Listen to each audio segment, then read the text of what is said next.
Fala aí, rapaziada, boa noite, seja muito bem-vinda, seja muito bem-vindo aqui ao nosso encontro de Direito Processual Civil. Hoje a gente vai tratar sobre resolução de questão. Então, o dia de hoje, resolver questão de Direito Processual Civil, que são cobrados aí nas provas de concurso público e provado também cobrado também na prova da OAB. Vou esperar a galera entrar aí. Seja bem-vinda, Pamela, Joaquim, Ana Luísa. E aí, muito obrigado, gente. Obrigado pela presença. Fala aí, Delguerço, meu amigo, beleza? Bernardo, Alessandra. Galera, olha só, vamos fazer o seguinte, vamos combinar o seguinte. Clica aí no botãozinho do aviãozinho aí do lado e vamos compartilhar essa live aí para que possa chegar ao maior número de pessoas que querem realmente estudar Direito Processual Civil, beleza? Beleza, Ana, obrigado. Fala aí, Brenei. Tudo certo, então? Olha só, gente, como eu comentei ontem, e se você não estava ontem aqui na nossa live, a gente deixou gravado, tá gravado aqui no meu IGTV, uma live que eu tratei sobre comunicação dos atos processuais. Falei sobre citação. Não falei só sobre citação, até porque citação é um tópico do processo civil que a gente consegue enxergar em vários momentos da nossa caminhada, né, da nossa marcha processual. Fala aí, Anderson, beleza? Nath. Então acabei tratando sobre diversos outros temas e o intuito aqui dos nossos encontros é exatamente esse. A gente poder tratar direito processual civil de uma maneira que seja mais simplificada, mas que não seja ruim. Seja simplificada, seja objetiva, seja assertiva. O meu intuito aqui é que você, que está estudando para concurso público, está estudando para a prova da OAB, possa passar nessa prova gabaritando direito processual civil. Quem aqui faz concurso público? Olha a Silvia aí. E aí, Silvia, tudo bem? Quanto tempo, minha amiga? A gente sabe que quem faz concurso público é necessário que a gente gabarite, né, as questões, não tem como. E aí a gente tem grandes questões, grandes disciplinas nos nossos concursos públicos.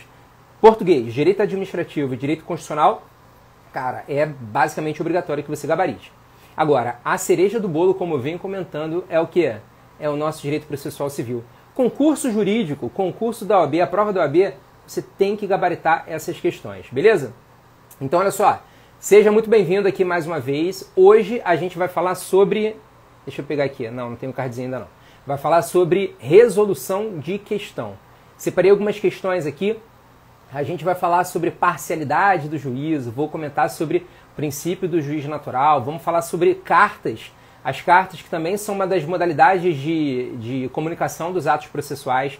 Também vou falar um pouco de reconvenção, vamos falar de procuração do advogado, poderes que o advogado, da forma como o advogado vai poder postular em juízo. Então, ainda vou tratar um pouquinho de competência, né? A gente vai tratando sobre diversos assuntos aí do nosso direito processual civil, beleza?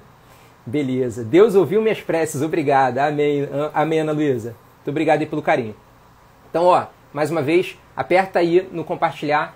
Vamos compartilhar isso aí para todo mundo. Essa live vai ficar gravada, tá? Então vai ficar gravada aqui e nos meus outros canais, no Facebook, na página do Facebook, também na página do YouTube. A partir dessa semana eu já começo a postar alguns materiais que são bastante interessantes para você que quer entender esse mundo de concurso público, esse mundo de prova de OAB e principalmente focado aqui na nossa disciplina. Fazer também um acordo com você, quinta-feira, a gente também vou postar material aqui para vocês, toda quinta-feira. Vai ser um material gravado, vai ser um material mais focado, menos interativo, mas se você quiser interagir comigo, eu te convido a me mandar uma mensagem por inbox, tá? O assunto de segunda-feira, eu falei com a galera no inbox e os assuntos que eu defini hoje também do inbox, beleza? Canal do YouTube e o canal do Facebook foram criados agora, tá? Por enquanto a gente ainda não tem material, mas eu garanto que vai ser muito interessante para você. Então vai lá, me siga nesses canais, Facebook e YouTube, e daqui a pouco a gente começa a postar alguns materiais lá para vocês, beleza? Vou colocar aqui na tela então, Amanda, Camila, tudo bem? Vou colocar aqui na tela então a nossa primeira questão, deixa eu ver aqui. Olha lá. Quanto aos deveres e atos praticados pelo Ministério Público em processos, julgue o item que se segue. Os motivos de impedimento e suspeição referentes aos magistrados são aplicáveis também aos membros do Ministério Público. E aí essa questão perguntou se isso está certo ou errado. Olha só, os motivos de impedimento e suspeição são referentes aos magistrados, são aplicáveis também aos membros do Ministério Público. Vamos voltar para cá? Pelo seguinte, olha. Quando a gente olha para a estrutura do Estado, a gente tem que entender o seguinte. Existem 3 poderes e a gente sabe que eles são independentes e harmônicos entre si. Ontem, inclusive, a gente vendo esses diversos comentários aí sobre lockdown, sobre feriado obrigatório e sobre a comunicação entre os poderes e os entes federados, né? Surgiu uma dúvida aqui em casa de como é que seria essa relação deles, se haveria hierarquia ou se haveria uma independência. Eu acabei explicando aqui em casa, né, para minha esposa e para meu filho, que essa questão é completamente independência. Apesar de haver uma independência, deve haver também uma harmonia entre esses poderes. Nós sabemos que são o executivo, o legislativo e o judiciário. Só que, além desses 3 poderes, nós temos outros órgãos que parcela da doutrina fala que é independente, parcela fala que é autônomo. Para a gente aqui no direito processual civil, a gente não entra nessa seara, mas que são órgãos principalmente de controle. Um deles é o Tribunal de Contas e o outro que pergunta aí na questão é o Ministério Público. E o Ministério Público também é chamado de parque. O Ministério Público é, portanto, uma instituição que tem como função institucional a fiscalização da ordem jurídica. É por isso que o Ministério Público é chamado de fiscal da ordem jurídica, e também era chamado, né, numa expressão em latim, chamado de custos legis. Bom, o Ministério Público ele vai atuar em diversos processos. A gente costuma ver eles muito, o Ministério Público, né, o membro do MP, o promotor, o procurador, em processos criminais. Mas também na seara civil ele também costuma atuar, por exemplo, num processo de família, num processo que tenha como partes uma associação, numa ação civil pública, por exemplo, que o Ministério Público é um dos legitimados. Numa situação dessa, o Ministério Público vai atuar. Beleza. Agora a gente tem que entender o seguinte, a questão está falando de MP? Tá. Mas ele está perguntando se ao MP é aplicável também os motivos de suspeição e de impedimento. E o que é essa suspeição e o impedimento? Suspeição e impedimento são 2 institutos que tratam basicamente do mesmo assunto, da parcialidade do juiz.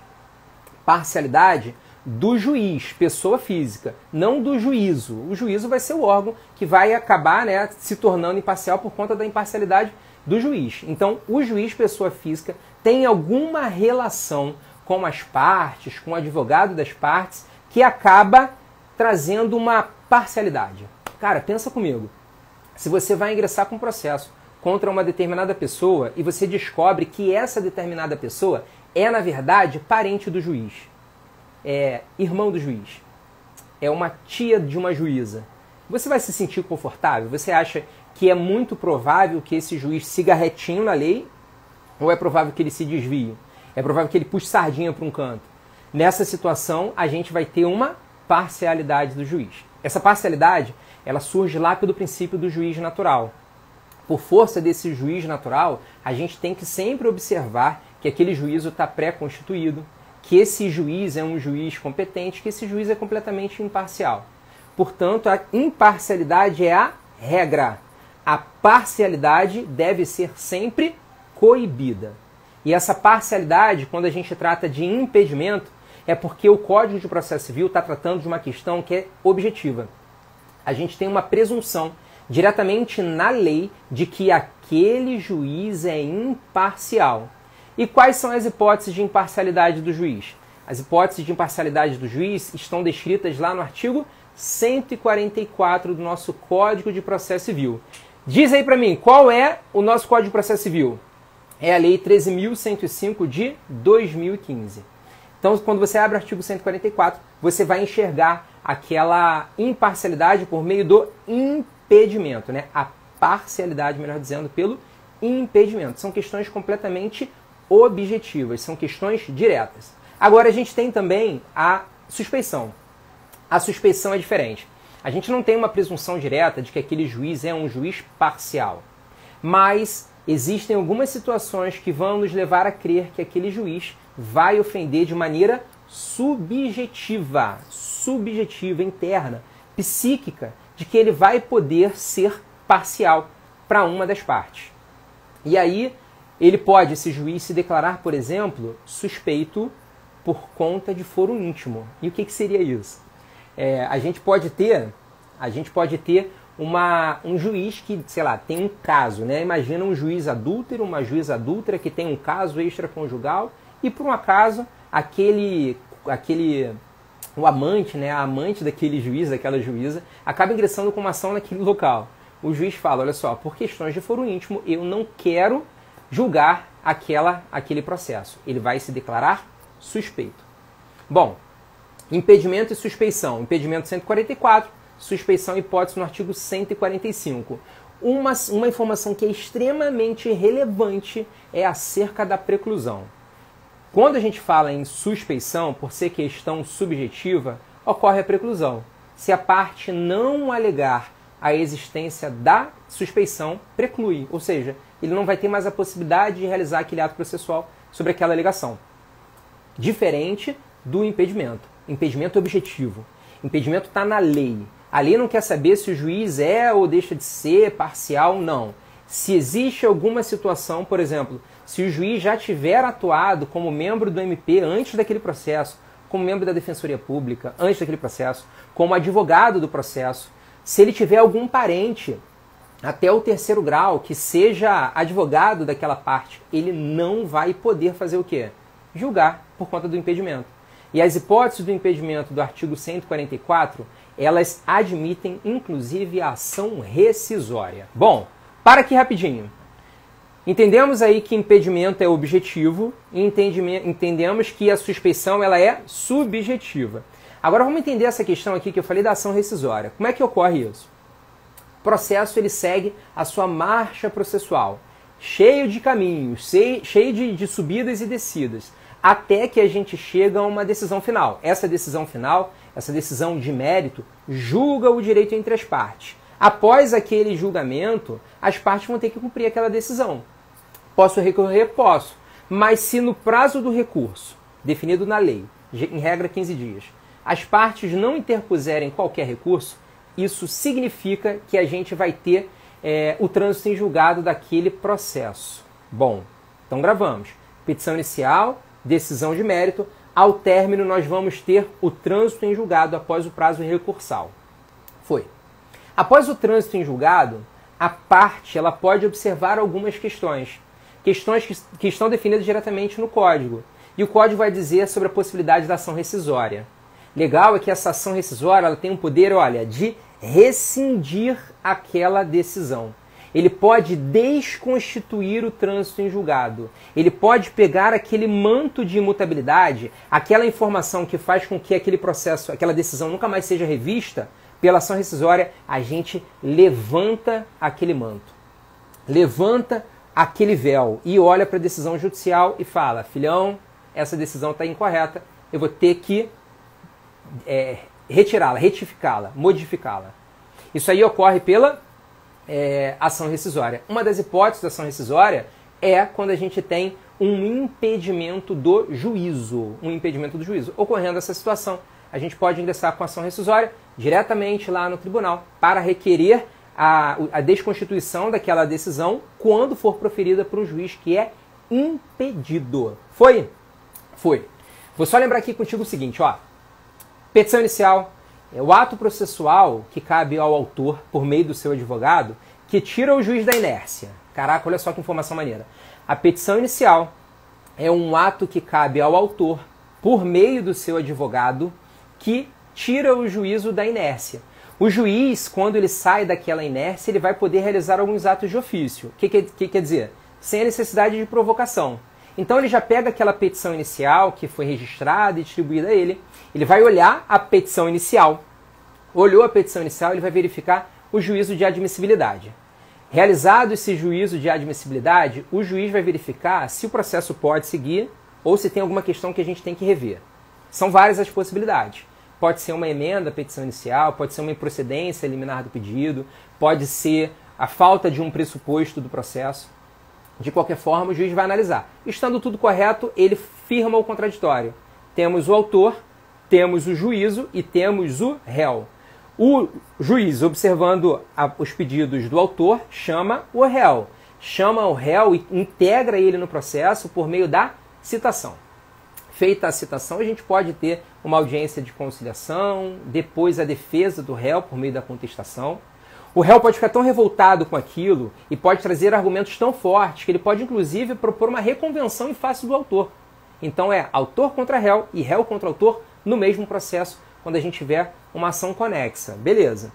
Segue o processo, o juiz vai sanear o processo, verificar se não tem nenhum problema para resolver, se já pode julgar ou não, e chama as partes para produzirem as suas provas. Produzidas as provas, o juiz faz o quê? Sentença. Até aí a gente tem o nosso processo de conhecimento. O processo de conhecimento. Foi? Foi. Como é que vai funcionar se tivermos um impedimento ou suspeição? Na existência de suspeição ou de impedimento, a parte ela tem um prazo de 15 dias para que ela possa provocar o juiz requerendo a sua arguição de suspeição ou impedimento. Feita essa arguição de suspensão ou impedimento, sabe o que ocorre com o processo? O processo é suspenso. O processo estava seguindo aquela marcha processual, a parte verificou que tem parcialidade do juiz, o que ele faz? Levanta o dedinho e fala assim, ó, juiz, toma aqui uma arguição de suspeição ou de impedimento, mas suspenda o processo. Dá uma olhadinha no artigo 313 do nosso CPC. As hipóteses de suspensão do processo estão onde? Artigo 313 do CPC. Artigo feito em lista. Artigo feito em lista tem que parar para decorar. Decora aquilo e vai trabalhando em cima para que você nunca mais esqueça. Beleza. Processo suspenso, o que o juiz faz? Ele pode ter duas condutas. Ou o juiz observa que ele realmente é impedido, ou ele observa que é realmente suspeito, e aí ele se declara impedido ou suspeito, e remete os autos do processo ao juiz substituto na forma da lei. Beleza. Agora também pode ocorrer outra situação. O juiz olha para aquela petição, para aquela arguição de suspeição ou de impedimento, e fica revoltado com aquilo e fala, não estou impedido, não estou suspeito, eu sou imparcial. E o que o juiz vai ter que fazer? Será que ele vai poder decidir? Não. Aquela causa daquele incidente de suspeição ou impedimento que suspendeu o processo deverá ser remetida ao tribunal. Então imaginemos, o juízo da 5ª Vara Civil da Comarca da Capital recebe uma petição de arguição de impedimento. Ele, juiz, se diz imparcial, ou seja, que não existe um impedimento. Ele pega aquela informação, apresenta a sua defesa, que o nome correto são razões, ele apresenta as suas razões, que seria uma defesa do juiz, acerca daquele impedimento, e remete ao tribunal. Fala assim, ô tribunal, desembargador, você que está em cima, dá uma olhadinha, por favor, nesse pedido que a parte está falando, porque ela está dizendo que eu sou impedido, mas olha só, não tem causa de impedimento aqui, e remete os autos lá para o tribunal. O relator do tribunal, aquele desembargador relator, vai pegar aquela petição, aquele incidente, e o que ele vai dizer? Ele vai falar, rapaziada, peraí, estou observando que o juiz ele pode ser sim impedido, então mantém-se a suspensão do processo. Mas o juiz pode declarar que recebe aquilo sem um efeito suspensivo. Então perceba, no momento da interposição da petição de impedimento ou suspeição, suspende-se o processo. O juiz remete ao tribunal. Remetendo ao tribunal, o relator recebe aquele incidente e define quais são os efeitos. Se foi o efeito suspensivo, o processo permanece suspenso. Se for sem efeito suspensivo, o processo continua a ocorrer com o juiz substituto. Ao término dessa jogada toda, quando o tribunal decide, e se ele decidir que o juiz é impedido ou suspeito, sabe o que vai ocorrer com o juiz? O juiz que, olha, combateu aquela petição, aquela arguição, o tribunal vai falar, pô, juiz, você podia ter visto isso, podia ter se declarado impedido ou suspeito, remetido ao juiz substituto, mas você quis permanecer nessa briga, nessa discussão, então toma aqui uma sanção. Vou te condenar em custas. Vou te condenar em custas referentes àquele incidente. Combinado, então? Combinado. Grava também uma paradinha, cara, que tá lá nas vírgulas do nosso CPC. O juiz condenado em custas, quando o tribunal entende que ele realmente é impedido ou suspeito, sabe o que ele pode fazer? Ele pode recorrer. Então olha que maneiro. o juiz pode recorrer de uma decisão de um incidente em que ele foi parte por força de uma petição de arguição de impedimento ou suspeição. Misericórdia. Coisa pra caramba, não é? Isso aqui é para te mostrar que o direito processual civil é muito técnico. E eu quero aqui te ajudar a entender tudo isso. Vamos entender de cara? Sei, talvez você entenda de cara. Vou relembrar disso sempre, toda vez que eu pensar? Talvez não, talvez você tenha que permanecer nesse estudo durante um certo tempo para poder internalizar essas informações. Mas eu te garanto uma coisa, se você permanecer aqui comigo, se você continuar assistindo essas lives, você vai acrescentar tanta informação e tanto conteúdo que você vai gabaritar as suas questões de direito processual civil e com isso você vai garantir o quê? A tua aprovação. E olha, se tudo der certo, a sua aprovação dentro do número de vagas. A sua aprovação na OAB direto, sem ficar pensando aí na possibilidade de recursos. Combinado? Beleza, professor, combinado, deu para entender. Bom, dito tudo isso sobre suspeição e impedimento, o que a gente precisa falar? A gente precisa informar que ao membro do Ministério Público também é cabível as hipóteses de impedimento e suspeição. Nesse caso, quem julga o processo é o próprio juiz. Não há remessa dos autos como incidente ao tribunal. Foi? Vamos dar uma olhada então aqui na nossa informação da questão, olha lá. O gabarito, portanto, dessa questão tá o quê? Tá certo, olha. Artigo 148. Opa, peraí. Artigo 148. Aplicam-se os motivos de impedimento e suspeição ao membro do Ministério Público, aos auxiliares da Justiça e aos demais sujeitos imparciais do processo. Então vai caber também, olha, ao perito. O perito ele deve ser imparcial, não pode puxar a sardinha para um canto nem no outro. Uma questão também relevante é o seguinte: a parte, se ela for declarada impedida ou suspeita, ela vai poder ainda ser escutada, ser ouvida pelo juízo. Vai poder ser ouvida como informante. Foi? Foi. Então o gabarito aqui tá certo. Vamos parar de compartilhar. Volta para cá. Deu para compreender? Deu para compreender. Deixa eu só pegar aqui para ver as informações. Pera aí. O que a galera que entrou agora? Beatriz Brasil, advogada processualista, muito obrigado pela presença. Monique Keller também. Daiane Nara, olha só, as aulas vão ficar gravadas sim, tá? Todos esses nossos encontros ficaram gravados aqui no meu Instagram e a gente também vai ter conteúdo no YouTube e no Facebook. E o mais legal de tudo é o seguinte: o conteúdo que eu postar aqui no Instagram não vai ser o mesmo do Facebook. E o do Facebook não vai ser o mesmo do YouTube. Porque senão para que ter 3 redes sociais? Em cada rede social a gente vai ter um tipo de material, um tipo de conteúdo para você. Material completamente gratuito, combinado, gente? Eu quero que você faça 100% das questões de direito processual civil. Beleza? Espero que sim. Ana Luísa, beleza? Isso aí, Joaquim, ficaram gravadas sim. A de ontem tá lá no IGTV, tá? Dá uma olhadinha lá que ficou muito legal mesmo. A gente falou sobre comunicação dos atos processuais, tratamos de citação e sobre vários assuntos.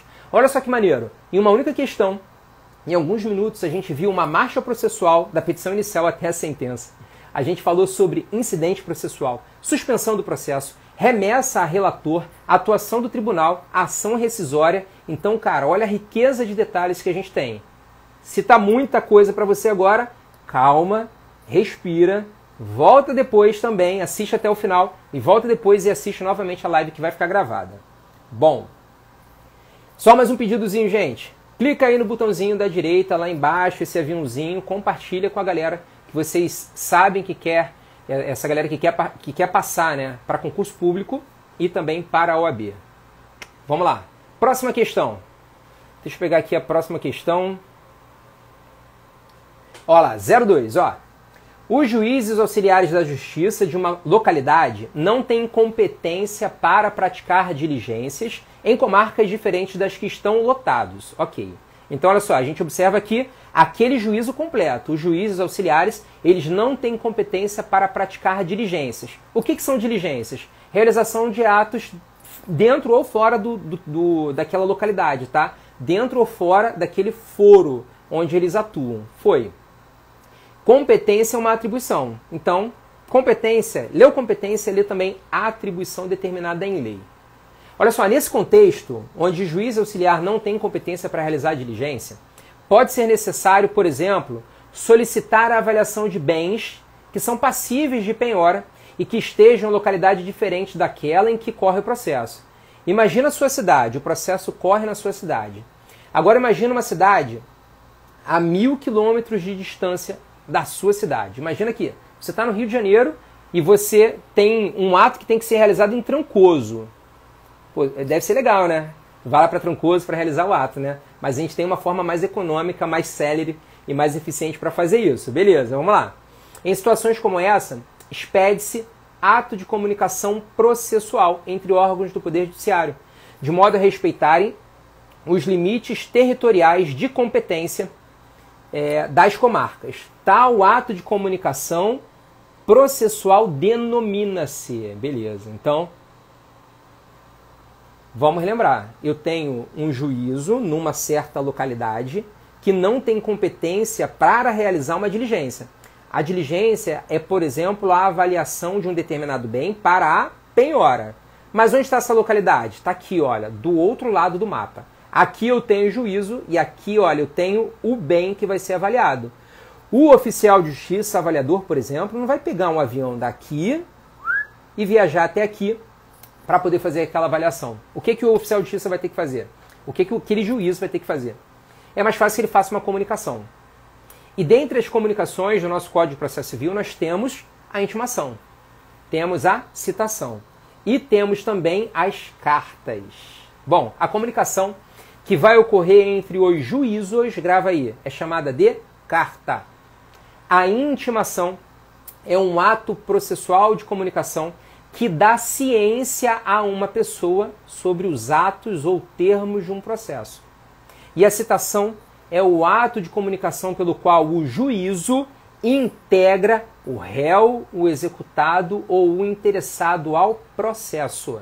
3 comunicações: cartas entre o Poder Judiciário, intimação para toda e qualquer parte no processo, seja sujeito, melhor dizendo, né? Seja autor, seja réu, seja perito, e a citação feita para integrar o réu, o interessado ou o executado ao processo. Bom, professor, consegui entender que isso aí vai ser uma carta. Até porque as assertivas, a letra A, B, C, D e E dessa questão, deixa eu só confirmar aqui, é tudo carta. Carta precatória, rogatória, de mandado, de autorização e a carta de ordem. Vou te falar o seguinte, o nosso Código de Processo Civil, ele tem 4 cartas. Nós temos a carta de ordem, nós temos a carta rogatória, a carta precatória e a carta arbitral. Olha só, como é que funciona a carta de ordem? A carta de ordem ela vai ser feita por um juízo, um tribunal, e esse tribunal vai determinar que alguns dos seus atos, algumas de suas diligências, alguns dos seus atos materiais sejam realizados pelo juízo que está naquela estrutura. Por exemplo, a gente tem o STF determinando lá no artigo 102 da nossa Constituição que alguns atos materiais de suas decisões sejam realizados por quem? Pelo juízo de primeiro grau de uma determinada localidade. A gente tem, por exemplo, um Tribunal de Justiça determinando por meio de uma carta de ordem que um determinado juízo, uma vara civil, faça uma diligência porque está muito distante da capital. Então a gente tem essa possibilidade de comunicação por meio da carta de ordem. Foi. Qual a outra carta que a gente tem? A carta rogatória, é o rogo. É um pedido, é uma súplica que um Estado soberano faz a outro Estado soberano para que nesse território estrangeiro seja realizada uma diligência, porque olha só, por terem soberania, um país não pode ingressar no outro. Tem que ter o quê? Acordo diplomático, uma convenção diplomática, plurilateral ou acordo bilateral. Para fazer o quê? Para que eles possam ingressar lá, né? O caso certo seria o tratado. Um tratado ou uma convenção, para que as partes possam o quê? Aqueles estados soberanos possam se comunicar para que a sua estrutura interna realize os atos daquele outro estado soberano. A gente faz essa comunicação pela chamada carta rogatória. Carta rogatória. O Brasilzão está pedindo lá que um juízo de determinado país faça uma diligência na sua localidade. A outra carta que nós temos é a carta arbitral. A carta arbitral vai ser uma comunicação que vai ser realizada pelo juízo arbitral, pelo tribunal ou pelo juiz arbitral ao órgão do Poder Judiciário. Olha só que maneiro! Imagina uma causa onde está sendo discutida a fórmula do Guaraná Antártica. Cara, Guaraná Antártica, Brasilzão, todo mundo gosta, todo mundo quer imitar o Guaraná Antártica, mas não consegue imitar o Guaraná Antártica. E aí tem uma discussão ali sobre determinado assunto que é extremamente relevante, que pode levar até a fórmula daquele refrigerante, enfim. Se tem uma discussão dessa, e a gente sabe que os processos judiciários eles são em regra público, se a gente tem uma situação dessa, o que as partes numa relação contratual vão fazer? Elas vão tentar se proteger. E como é que elas se protegem? Por meio de uma cláusula arbitral ou um compromisso arbitral. Como funciona isso? As partes vão definir, e olha, você já assinou o contrato assim, tá? As partes vão definir que, se houver algum problema, alguma discussão, algum conflito de interesses entre aquelas duas partes ou aquelas várias partes, elas se submeterão não ao Poder Judiciário direto. Nós vamos utilizar o sistema multiportas. Essa porta aqui é a porta do... essa porta aqui é do Poder Judiciário.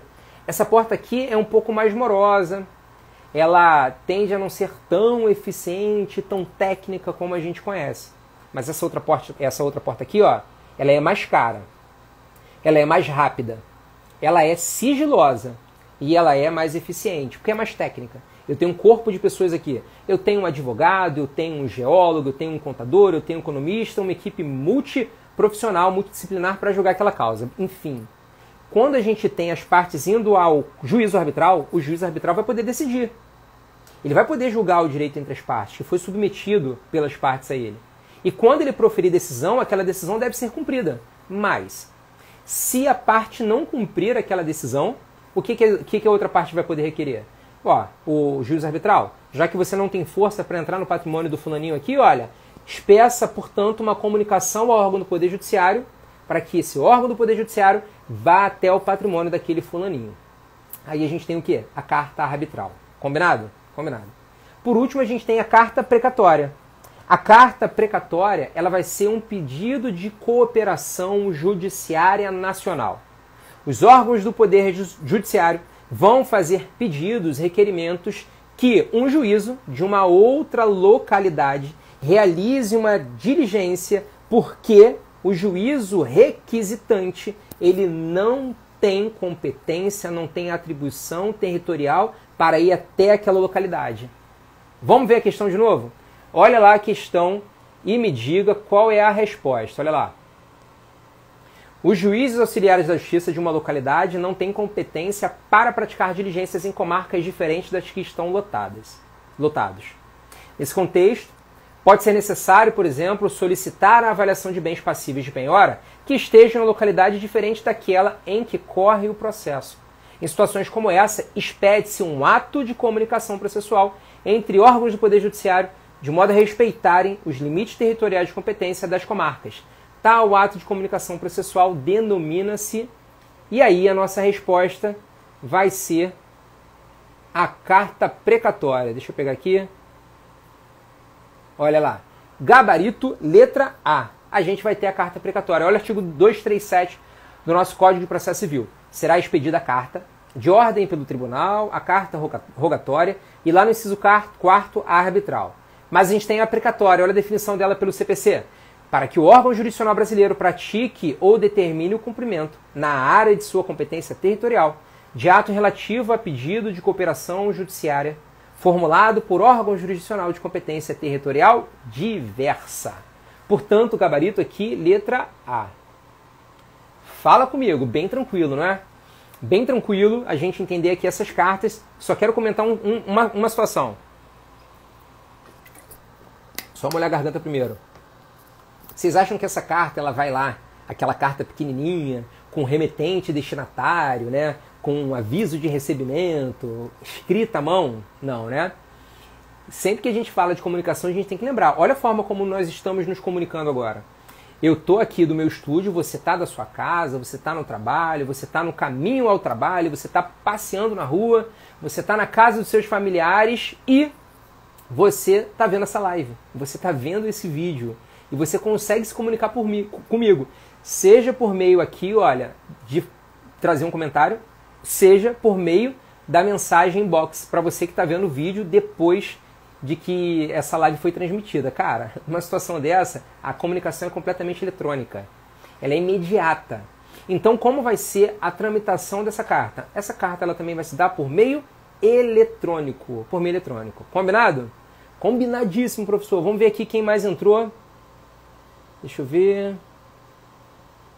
Beleza, o Gabriel, a Bia, Carlos, a Bruna, a Andresa, Marcelo. Fala aí, Marcelão, tranquilo, cara? Tudo certo?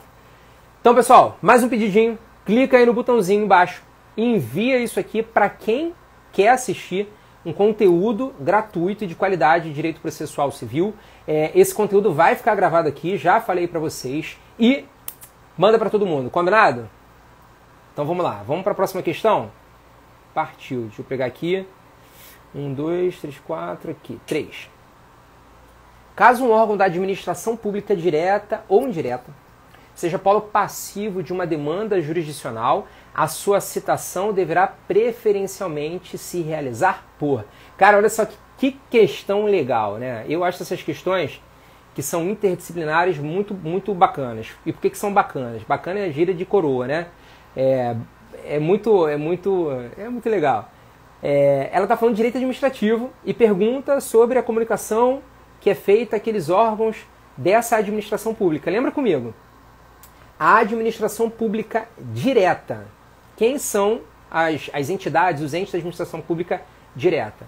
Nós temos os entes federados, as pessoas jurídicas de direito público que são independentes. Nós temos lá União, Estados, Distrito Federal e os municípios. Além disso, nós temos pessoas jurídicas que são autônomas. Quem são elas? Nós temos as autarquias e as fundações públicas de direito público, também chamada de fundação autárquica ou autarquia fundacional. Lembrou disso? Ok. E quem a gente tem que é de direito privado, mas olha, direito privado que é da administração pública. Nós temos a Fundação Pública de Direito Privado, as sociedades de economia mista e as empresas públicas. Ok. Olha só, o nosso Código de Processo Civil, lá no artigo 75, ele vai falar sobre a representação judicial dessas pessoas. Pensa na seguinte situação, uma pessoa jurídica ela não existe corporeamente.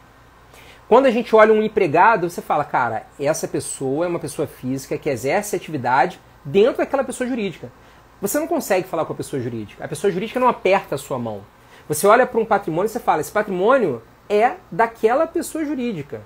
Então a gente consegue enxergar que essa pessoa jurídica é uma abstração. Ela não existe corporeamente. Ela existe por determinação na lei. A lei diz que elas existem. Feito isso, a gente vai avançando. Quando a gente observa essas pessoas jurídicas, a gente tem que ter alguma pessoa física que vai representá-la em juízo. E o artigo 75 traz um rol também feito em lista de pessoas que vão representar as pessoas jurídicas. Por exemplo, a AGU vai representar a União. Os procuradores do Estado vão representar os estados. Os procuradores ou advogados do município e também o prefeito vão representar o município. E por aí vai. Então a gente tem toda essa comunicação, toda essa representação.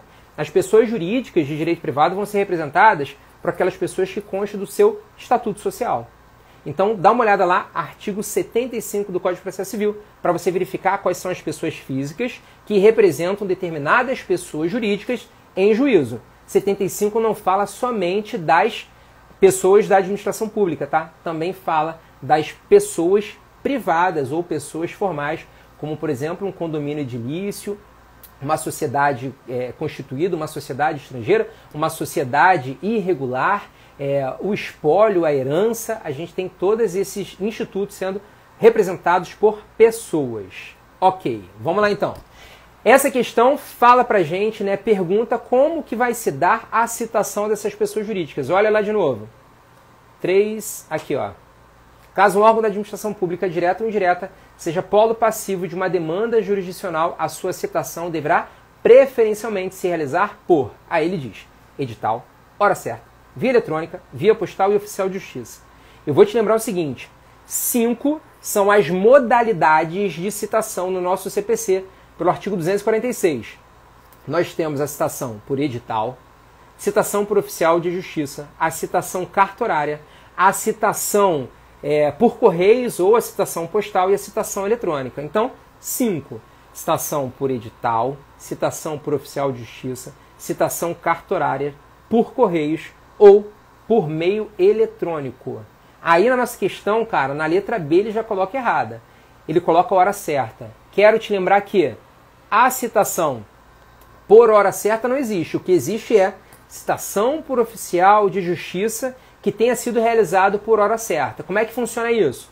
Quando por 2 vezes o oficial de justiça, munido daquele mandado citatório, aquele mandado de comunicação para integrar o réu executado ou interessado ao processo, se depara no endereço do réu com uma tentativa de ocultação, ele está tentando se ocultar do oficial de justiça, o que esse oficial de justiça, o meirinho, pode fazer?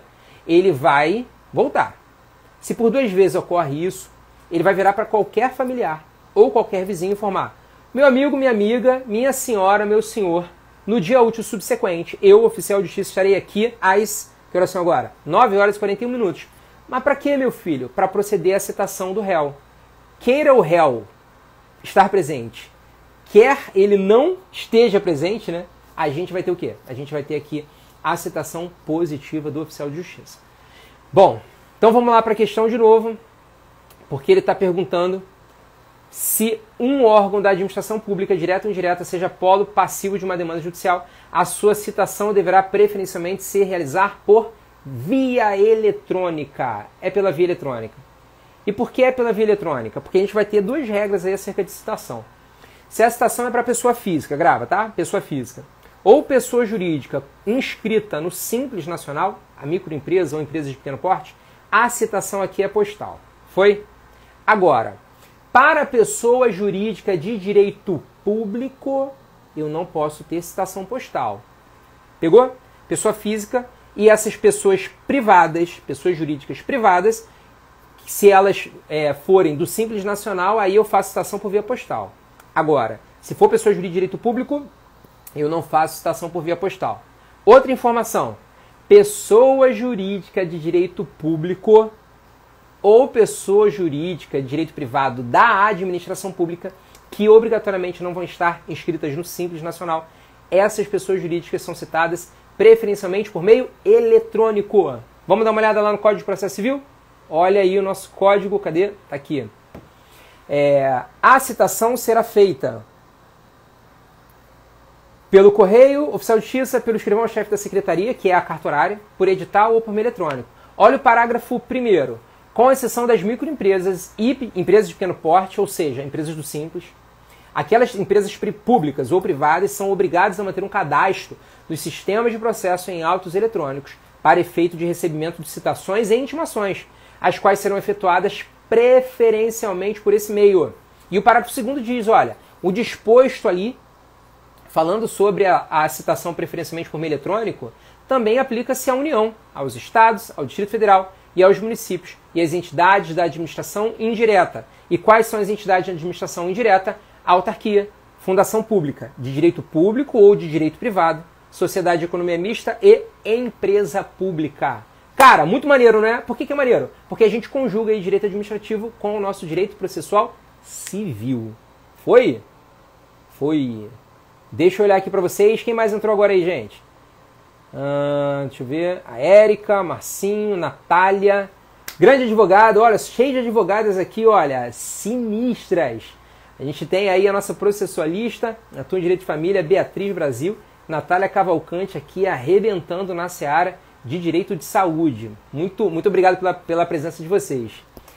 Maitá Tavares, Laila. E aí, prima, beijos. Hugo Carvalho, meu subsecretário de Logística.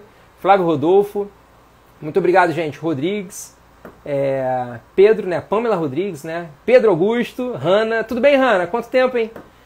Então vamos lá. Deu para compreender? Deu para compreender? Faz o seguinte, clica aí no botãozinho, manda aí essa nossa live para a galera que estuda Direito Processual Civil, para OAB ou para concurso público. Essa live vai ficar gravada e nós teremos outros materiais nos nossos outros meios de comunicação. Quais são eles, professor? Facebook, e também o YouTube. Conteúdo diversificado para cada um desses canais. Olha, criei ontem um canal, tá? Então dá uma relaxada aí, né? Dá essa colher de chá para mim. Tô montando material para jogar esse material inteiro para vocês, material de qualidade, material gratuito para que vocês possam aí garantir o gabarito em direito processual civil. Essa é a nossa combinação, tá? O nosso acordo. Nós vamos gabaritar direito processual civil nos concursos públicos e OAB. Cara, vai ficar, ó, moleza essas provas. Vamos lá então, mais uma questãozinha? Vamos lá. Ali, ó. Um advogado postulou em juízo. Ó, o que é postular em juízo, gente? É falar em juízo, tá? E, em regra, quem é que pode falar em juízo? O advogado. As partes podem falar em juízo? Em regra, não. Vão poder falar, por exemplo, numa reclamação trabalhista, no juízo trabalhista, quando nós tivermos um juizado especial, num habeas corpus, por aí vai. Agora, em regra, quem é que vai falar em juízo? O advogado. A advogada. Então, ó, o advogado postulou em juízo sem a procuração. A procuração é um instrumento que outorga poderes ao advogado para que ele possa representar os interesses da parte em juízo. É necessário que tenha procuração? Sim, tem que ter procuração. Mas olha só, o advogado aqui, ele postulou em juízo, ele pediu, ele falou em juízo sem a procuração. E ele disse que seria uma medida indispensável para evitar a preclusão. A preclusão. Cadê o Anderson? Anderson, meu WhatsApp caiu, hein, Anderson? Vamos lá então. Considerando essa situação hipotética, assinale a opção correta. Letra A. A validade do ato do advogado está condicionada à comprovação de urgência, independentemente de apresentação posterior do mandato de procuração. Rapaziada, olha só. Para postular em juízo, o advogado tem que estar com procuração. Mas para ele evitar, né, que ocorra a preclusão, a prescrição, a decadência, ou então para realizar ato urgente, o advogado ele pode ingressar com um pedido, falar, seu juiz, olha, estou sem procuração aqui porque eu tive esse ato urgente. Essa pessoa aqui precisava imediatamente ser internada para fazer um tratamento médico, um tratamento hospitalar. Eu precisava para evitar a prescrição do meu direito, do direito à parte. Seu juiz, se eu deixasse passar mais um dia, eu simplesmente ia fazer com que aquela parte perdesse o seu direito material. Ou melhor, perdesse a pretensão de procurar o seu direito material pela prescrição. Ou então, seu juiz, ele perderia o prazo para poder postular acerca do seu direito decadencial. Tem o prazo do direito decadencial. Se eu não fizesse nada, seu juiz, a lei me dizia, ele nunca mais poderia requerer aquela declaração. E também para ele evitar a preclusão. Rapaziada, olha só, é muito nome diferente. Nós temos aqui, olha, preclusão, decadência e prescrição. Decadência e prescrição são dois institutos de direito civil, direito material e direito civil. Então lá a partir do artigo 196, 197 até o 206 do Código Civil. Agora, preclusão é matéria de processo. O que seria preclusão? Grava. Preclusão é a perda da possibilidade de se realizar um ato processual. E ela pode ocorrer por três motivos. Pode ser pelo decurso do tempo, pode ser para se evitar uma atitude contraditória e pode ser porque a parte já realizou aquele direito, aquele ato processual. Nós temos, portanto, a preclusão temporal, a preclusão lógica e a preclusão consumativa. Pessoal, se eu perco um processo e se a parte me chama para cumprir a sentença e eu cumpro a sentença sem nenhuma ressalva, aí, cara, olha só, viro para ele e falo assim, cara, toma aqui o teu direito. Tu ganhou? Toma aqui o teu direito. Dou o meu direito de livre e espontânea vontade, né? Dou o direito dela de livre e espontânea vontade. Será que eu posso virar e recorrer? Olha só, que parada contraditória. Eu tenho uma preclusão.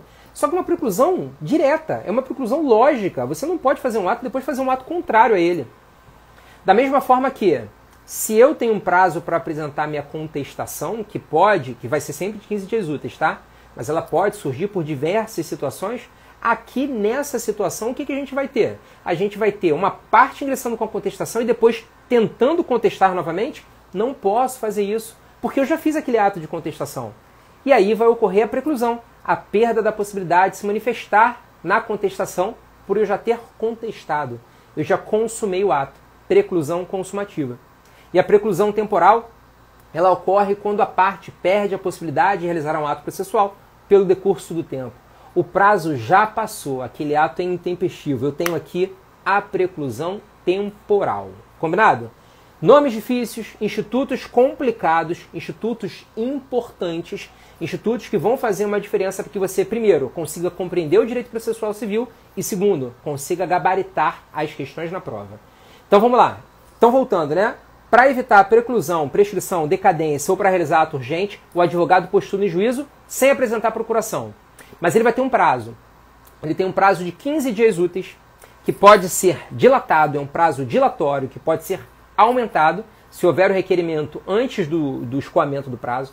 O juiz vai poder, né, se tiver esse pedido, prorrogar, dilatar. Nesse prazo ele tem que apresentar o quê? Um instrumento de procuração. Aí ele conserta tudo, senão aquele ato vai ser considerado ineficaz. Aí, filho, né, deu mole naquele processo. Vamos lá. Então a letra A está incorreta. Vamos lá, letra B. É imprescindível a prestação de caução no ato do protocolo do pedido. A parte não precisa caucionar, dar uma garantia para o juízo em dinheiro ou, né, alguma garantia fiduciária para a realização daquele ato. Não tem necessidade, independentemente do pagamento de caução. Letra C, ele diz: por ter postulado em juízo sem procuração, o referido advogado poderá responder por ato atentatório à dignidade da justiça. Rapaziada, dentre as sanções que a gente tem às partes, nós temos o ato atentatório à dignidade da justiça e a litigância de má-fé. Para você lembrar, ato atentatório ele vai ser, no processo de conhecimento, a multa aplicável vai ser revertida ao Poder Judiciário. Ato atentatório à dignidade da justiça. E a litigância de má-fé vai ser a aplicação de uma multa cujo ressarcimento vai se dar aos cofres da parte contrária. O advogado não vai responder por ato atentatório ou litigância de má-fé, é uma sanção aplicável à parte. O advogado pode responder por sanções ético-disciplinares, não por essas sanções do artigo 77 e do artigo 80. Artigo 77 do CPC trata sobre ato atentatório à dignidade da justiça e litigância de má-fé no artigo 80 do nosso CPC. Beleza, vamos voltar lá. Aqui. Letra C. Vamos lá, letra D. Por esse ato, a parte poderá ser condenada por litigância de má-fé. Acabei respondendo aí, né, diretamente. Na letra L diz: o ato terá validade desde que a procuração seja regularmente exibida no prazo dilatório. Olha, pode haver essa dilação do prazo. Em qual prazo? 15 dias. Prazo processual contado em dia útil ou dia corrido? Dia útil. Combinado? Cara, então o gabarito aqui ficou onde? A gente acabou de ver, né? Vai ficar na letra E. Deixa eu só pegar ele aqui. Gabarito lá na letra E. Olha lá, artigo 104. O advogado não será admitido a postular em juízo sem procuração, salvo, exceto, olha a exceção, exceto para ele evitar a preclusão, a decadência ou a prescrição, ou então para praticar um ato considerado urgente.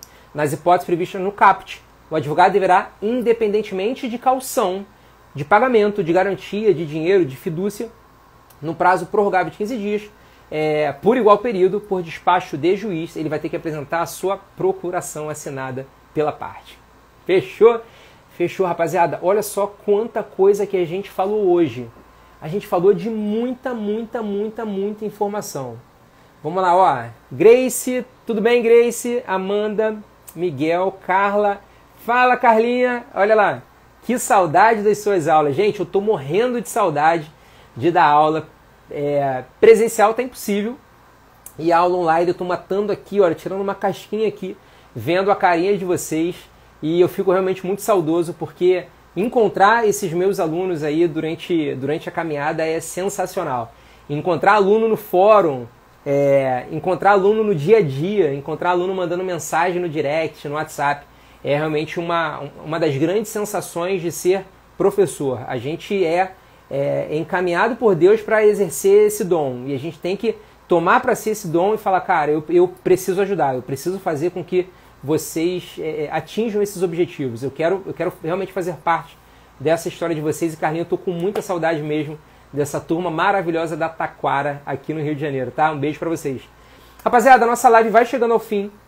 Eu vou pedir pra você mais uma vez não esquecer de compartilhar. Aperta aí. A nossa live vai ficar gravada? Ela vai ficar gravada no IGTV. Você pode assistir ela quantas vezes você quiser. Pode mandar para vários amigos, marca a galera lá, me manda uma mensagem inbox para que eu possa trazer um conteúdo que você está precisando, aquele conteúdo que é o calo, aquele conteúdo que você já viu com vários professores e você nunca conseguiu compreender. Cara, vem comigo que eu vou te ensinar. E olha, vai que essa questão, esse ponto que você nunca entendeu e que você vai aprender comigo, cai na tua prova. E que isso seja a diferença de você marcar mais um ponto. E rapaziada, a gente sabe que um ponto na prova da OAB vale muita coisa. Vale a sua aprovação para receber a sua identidade de advogado. E, para concurso público, um pontinho faz com que você ultrapasse vários outros candidatos e garanta a sua aprovação, né? Vai valer muito a pena. Então vem comigo, YouTube, no canal do Instagram e no canal do Facebook. Deixa eu só colocar aqui Aqui, ó. Então a gente tem todos esses canais aí. São canais novos. Quem me conhece já aqui do Instagram sabe que eu sempre produzi material de qualidade e um conteúdo gratuito para vocês. E agora eu estou dando uma expandida, eu quero atingir outras pessoas para que elas possam também absorver um pouco desse conhecimento. Então tá lá no Facebook e tá lá no YouTube também. Combinado? Então eu vou me despedir aqui de vocês. Muito obrigado pela companhia, muito obrigado pela interação. Bia, Ana Luísa, um grande beijo, um grande abraço para vocês. Alessandra, amor da minha vida, tá aqui, minha esposa linda. Muito obrigado pela presença. A gente se vê numa próxima live. Qual é a próxima live, professor? Segunda-feira, toda segunda-feira, a gente vai falar sobre direito processual civil, sobre diversos temas. Vão ter aqui pequenas aulas, né, de 1 hora para vocês. Toda terça-feira, resolução de questão. Quinta-feira, eu vou distribuindo aí, né, quinta, sexta, sábado, domingo, um conteúdo mais específico, um conteúdo gravado para vocês sobre direito processual civil. Qualquer dúvida, qualquer pergunta, qualquer pedido, me manda aqui no inbox por esses canais. Combinado, gente? Um grande beijo, boa noite para todo mundo e a gente se vê semana que vem ao vivo, segunda-feira, 21 horas, aqui no nosso Instagram. Valeu, tchau, tchau.